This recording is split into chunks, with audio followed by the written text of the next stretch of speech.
buenas tardes. Mi nombre es Jenny Huertas y junto a Anabel Carrillo, Leomari Gutiérrez, María Pilar Hernández y Carlos Sepúlveda les voy a hablar del Código de Ética Profesional del Psicólogo, instrumento en el cual están asentadas las normas y regulaciones del quehacer profesional. El Código de Ética Profesional es obligatorio para todo psicólogo que quiere ejercer la profesión en el territorio nacional.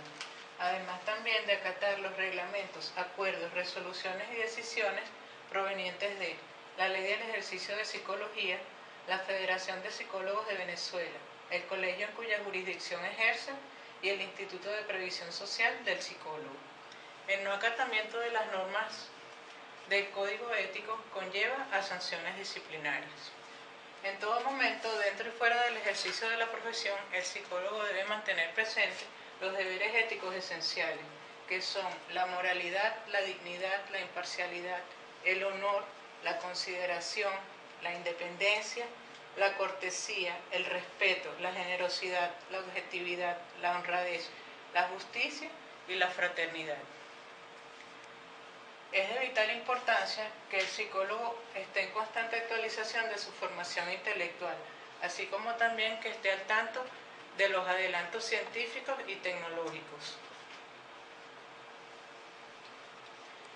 Todo psicólogo que quiera ejercer la práctica profesional debe estar en condiciones psicofísicas satisfactorias, es decir, no poseer alteraciones mentales agudas o crónicas, alguna incapacidad manifiesta de los sentidos, con reducción del campo de la conciencia y la actividad pensante, o adicciones que lo incapaciten. Es prohibido para el psicólogo usar medios, técnicas o recursos que inciten al uso de drogas o sustancias estupefacientes. El psicólogo que ejerce cargos gremiales, administrativos o políticos, utilizar esto para sacar ventajas de la profesión, así como también publicar en revistas o periódicos que no sean de corte científico. El psicólogo incurre en faltas éticas al elaborar informes o certificaciones a complacencia o sin un estudio previo de casos. También al atribuirse calificaciones personales y títulos que no posee. Además, al hacer daño a sus consultantes o a terceras personas y al querer minusvalidar o desprestigiar a su debe atender a todos sus consultantes con igual dedicación, sin distingo de edad, raza, credo religioso, ideología política o posición social. En los trabajos con la comunidad debe desarrollar programas, técnicas y procedimientos que contribuyan a solventar a los problemas. A la ética profesional del psicólogo son, por ejemplo, trabajar en una institución y aceptar más de un cargo remunerado, además de participar en entrevistas televisivas o radiales que no sean de carácter de divulgación científica. Los psicólogos deben procurar prestar servicio gratuito a personas de bajos recursos económicos. Para anunciar el ejercicio de su profesión en prensa o trabajar en una entidad fuera de la que habitualmente lo hace, el psicólogo necesita autorización de su colegio respectivo. Todos los informes psicológicos deben estar avalados por la firma y el... Listo. Dando continuidad a este ciclo de esta exposición sobre el código de ética del psicólogo, me corresponde, mi nombre es Carlos Sepúlveda, me corresponde hablar sobre el capítulo 1, capítulo 2 y capítulo 3 sobre el código de ética del psicólogo en Venezuela. El capítulo 1 tiene que ver con los deberes éticos en el área de la investigación. ¿Qué tiene que ver esto? Eso tiene que ver mucho con, cuando hablamos de ética, tiene que ver con los valores más elevados, El psicólogo como persona técnicamente experimental, que estudia la conducta del ser humano, tiene que ser una persona de carácter coherente, en el cual tiene que ver mucho con los principios del ser humano, porque recordemos que estudia lo que es la conducta del ser humano. Además tiene que ser un hombre que en sus manos tiene que estar la libertad, tiene que tener la capacidad de pensar correctamente, pero también de manejarse por medio de la voluntad para poder ser un buen investigador y ver las conclusiones a las cuales puede llegar como investigador de la conducta. Además, un psicólogo debe tener en cuenta lo que es la modestia y también la discreción. luego que da una conclusión de una conducta que está investigando, tiene que ser muy racional para fundamentar las consecuencias de que esa conducta está trayendo a la persona, pero también tiene que saber dar la explicación para que eso tenga un recto proceder, es decir, para alcanzar el bien y para evitar daños morales en el ser humano. El segundo capítulo comprende los artículos del 76 al 84, tiene que ver con los deberes éticos en el área de la docencia. El fin del psicólogo en la docencia es buscar el pleno desarrollo de la personalidad del ser humano. Además, el psicólogo que se dedica a la educación debe contribuir con su coherencia de vida a aportar en la persona la búsqueda del conocimiento. Debe motivar y animar a la persona a que busque el conocimiento o que busque la verdad por medio de la razón y también por medio de la voluntad, siempre actuando en búsqueda del bien, en la identidad y la formación del ser humano. El siguiente capítulo, de manera global, comprende los artículos 85 y 95. Dice de los deberes éticos relativos a recursos e instrumentos de trabajo del psicólogo. Hay una parte central en el cual se basa estos instrumentos, que son el fin de obtener resultados positivos en búsqueda de la investigación del psicólogo de la conducta del ser humano. Esos tienen que estar acreditados como usos psicológicos, es decir, que son apropiados para buscar el bien del ser humano.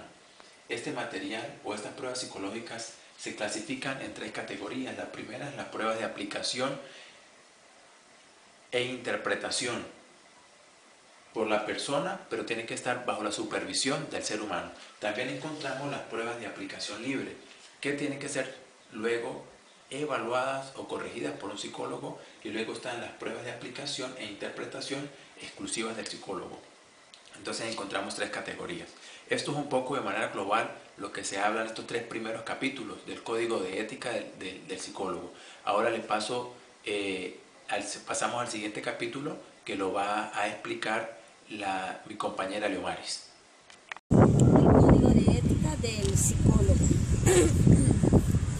Como podemos visualizar, tenemos 2 capítulos. En este caso me toca hablar sobre 2 capítulos, el capítulo 4 y el capítulo 5. El capítulo 4 nos habla de los deberes éticos de frente a las autoridades públicas. ¿Okay? Este capítulo comprende los artículos del 96 al 100. Yo logré ir resumiendo lo que podía decir cada artículo, y podemos desglosar diciendo que el psicólogo deberá estar siempre dispuesto a prestar su colaboración. ¿En qué sentido? Esta colaboración es frente a las autoridades, ¿okay? A los organismos públicos, a los que esté en este caso implícito el psicólogo. El psicólogo debe demostrar puntualidad en el suministro de dictámenes exigidos. Esto se refiere a que si un tribunal exige unos dictámenes, algunos resultados de una consulta, este está obligado en realizarlo o entregarlos puntualmente. Debe sujetarse a las disposiciones legales y ser objetivo e imparcial en su dictamen. El psicólogo que labore con organismos gubernamentales debe dar seguimiento a los casos. En ningún momento el psicólogo debe abandonar el caso indistintamente que esté trabajando con organismos públicos. Es deber del psicólogo y sus organismos gremiales plantear y dar soluciones a situación del país. En este caso, el psicólogo asume y debe enfrentar la situación del país que se esté presentando en donde él esté habitando. Vamos a hablar del capítulo 5, referente a los deberes del psicólogo para el consultante. En este caso nos referimos a los artículos que están comprendidos en el Código de Ética del 101 al 131. Y se refiere a: el psicólogo debe recurrir a procedimientos técnicos y científicos cuando esto en el caso del consultante vaya a referir o a solicitar de sus servicios, este debe hacer un planteamiento o una consulta de forma técnica. El psicólogo puede decidir si continuar o no con un tratamiento o con un consultante. Es él el que va a decidir si o no. Bueno, en esta cuarta parte de la exposición hablaremos de dos temas. El capítulo sexto, que está referido a los deberes éticos en el ejercicio institucional de la psicología, y el capítulo séptimo, que habla sobre el secreto profesional. Con respecto al capítulo 6, vamos a comenzar por aquí. Ese capítulo consta de 10 artículos y, como dijimos, está referido al ejercicio institucional de la psicología. En primer lugar, se plantea que el psicólogo debe regirse por las leyes sociales y laborales vigentes y que es su deber exigir condiciones dignas para el ejercicio de su profesión. Y en el caso de que eso no fuera así, pues el psicólogo tiene el deber de denunciar eso ante la federación. De igual forma, en este capítulo se habla de aquellos profesionales de la psicología que ejercen funciones gremiales. Se plantea que es su deber luchar por el mejoramiento de las condiciones profesionales, esforzarse para procurar alcanzar las reivindicaciones que han obtenido otros gremios afines o cualquier otra reivindicación que se pudiera considerar necesaria y, por supuesto, luchar por el derecho al fuero sindical. También se hace un señalamiento especial respecto a aquellos que ejerzan funciones directivas y se indica que ellos deben procurar difundir y hacer cumplir la ley del ejercicio de la psicología y el código de ética, así como procurar el establecimiento de convenios colectivos que defiendan prestaciones sociales, estabilidad de los cargos, definición de los riesgos profesionales, facilidades para asistir a eventos científicos y gremiales, el mejoramiento profesional y el respeto por los principios de escalafón y de ascenso. Respecto a este tema, se aclara que se considera una falta grave de la ética si algún psicólogo utiliza algún método no establecido para obtener un cargo o si acepta una promoción que sabe que le corresponde a otro colega. Además, se indica que se debe defender la práctica de los concursos. Con respecto al capítulo 7, el mismo hace referencia al secreto profesional, como habíamos indicado anteriormente. Esto significa que el psicólogo no puede revelar información que obtenga durante el ejercicio de su profesión, ni tampoco las confidencias que otros colegas le realicen o aquellas que se derivan de su trabajo en equipo con otros profesionales asociados. Desde el punto de vista ético, también se está esperando que el psicólogo no intervenga en ningún asunto que pudiera llevarlo a revelar el secreto profesional o, muchísimo menos, donde pudiera utilizar en su provecho propio, en su beneficio propio, las confidencias recibidas por un paciente, salvo que tuviera el consentimiento expreso de la persona que le dio la información. No obstante, vale la pena aclarar que existen matices con respecto a ciertas situaciones. Por ejemplo, no se considera violación del secreto profesional cuando se le ha pedido al psicólogo que examine el estado psíquico o las destrezas de una persona, o tampoco, por ejemplo, cuando se trate de menores de edad y sus padres o representantes necesiten estar informados para poder ayudar a ese menor. También se debe tomar en cuenta que en algunos casos el psicólogo es contratado en calidad de experto y muchas veces esa experticia se utiliza para evaluar personas dentro de una compañía, por ejemplo. En esos casos tampoco se estaría violando el secreto profesional y evidentemente no es el caso si hay circunstancias que estén previstas por las leyes donde el psicólogo tenga que hablar o cuando él mismo, por ejemplo, fuera acusado judicialmente por su propio paciente o consultante, o para evitar que se cometa un delito, prevenir daños morales o materiales, o cuando se trate del bien o de la defensa del propio paciente, o cualquier otra cosa que pudiera implicar riesgos para la sociedad o incluso para la seguridad del Estado.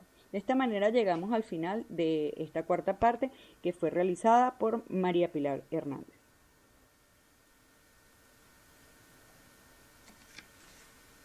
Esta parte, que nos habla sobre el capítulo 8 de los honores profesionales. El psicólogo tiene derecho a percibir honores profesionales sin desmejorar la dignidad de su profesión, pero se debe tomar en cuenta algunos aspectos, como la importancia del servicio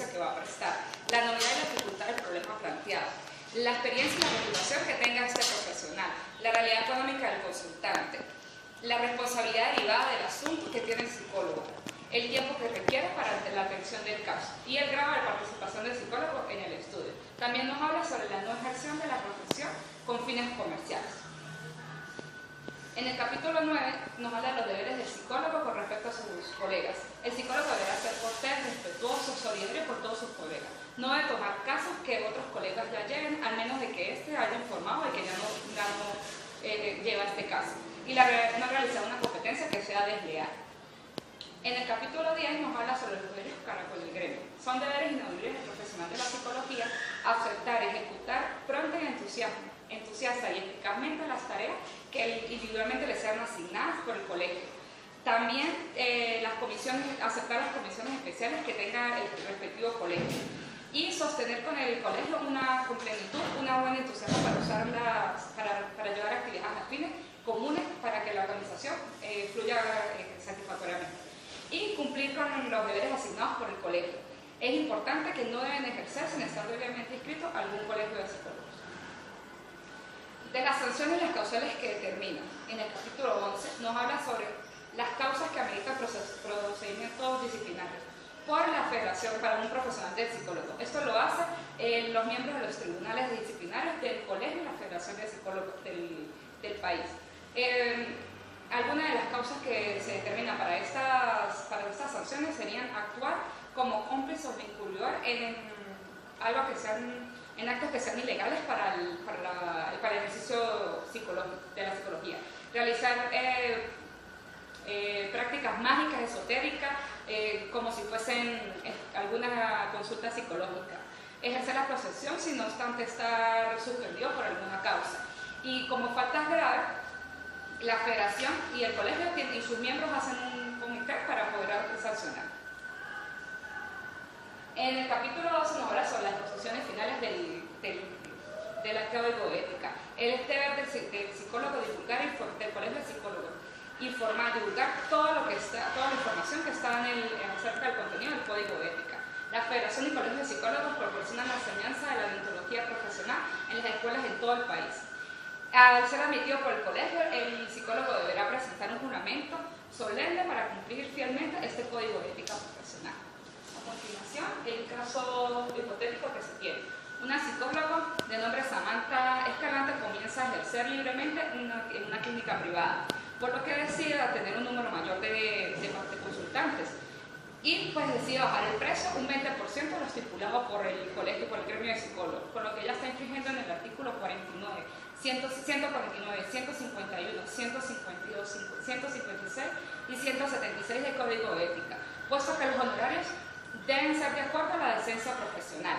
El monto se rige por ciertos parámetros y deben corresponder, no deben ser menores a lo establecido por el gremio y con ello está haciendo una competencia desleal, por lo que debe ser sancionada como lo establece el Código de Ética por los artículos 176, 178 y 179, que plantean amonestaciones por graves infracciones a la ética, al honor y a la disciplina profesional. Estas sanciones son aplicables a los tribunales correspondientes al gremio de psicólogos donde pertenezca y puede llevar a la suspensión de la ejerción del ejercicio docente. Estas sanciones pueden ser privadas o públicas y pues tal como lo establece la ley debe ser hecha por el tribunal disciplinario de la ley del ejercicio psicológico. Muchas gracias, esta parte fue elaborada